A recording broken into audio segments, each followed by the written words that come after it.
Hundreds of National Guard troops are now in the greater Chicago area, despite legal pushback from both state and local leaders. With President Trump as recently as this morning bashing those lawmakers over their resistance.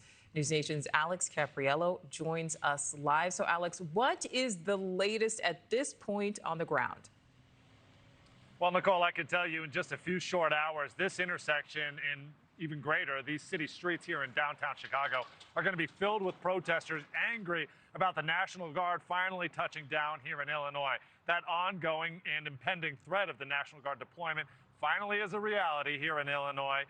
With these guardsmen not quite on the street yet, but nearby. They're about an hour south in Elwood at a training facility there. This is video that we shot just this morning showing some of those guardsmen that are outside those gates. That being said, we're told that they could be hitting these city streets as soon as today.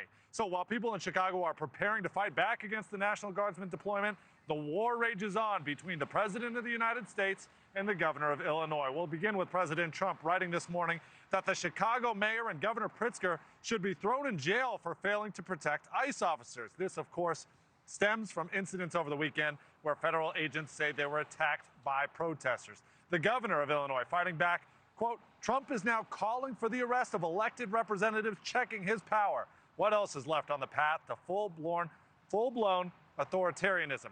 The Trump administration pushing back against those claims that the National Guard deployment is unconstitutional. The admin saying that the president has the full power to use these National Guardsmen wherever they may be when federal facilities are under attack. Nichole. All right, so Alex, what then is the latest on the lawsuits which are playing out in court? Yeah, of course, the big one to watch will actually be playing out in court tomorrow. That's oral arguments in Illinois versus President Trump. This, of course, goes back to that National Guard deployment, whether or not using these guardsmen from Texas is constitutional, bringing them and sending them out here to Chicago and to Illinois in general. So while that lawsuit plays out, let me tell you about another one that was filed this week, this one by the ACLU. It's one of many claiming that protesters' rights have been violated outside that Broadview detention facility, a place where I've been day in and day out. The attorneys argue federal agents aren't actually trained for local policing and that they too often use excessive force and arrest people without legal basis.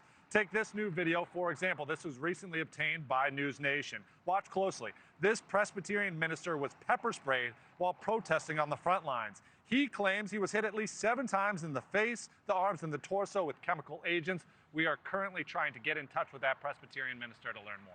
Nichole.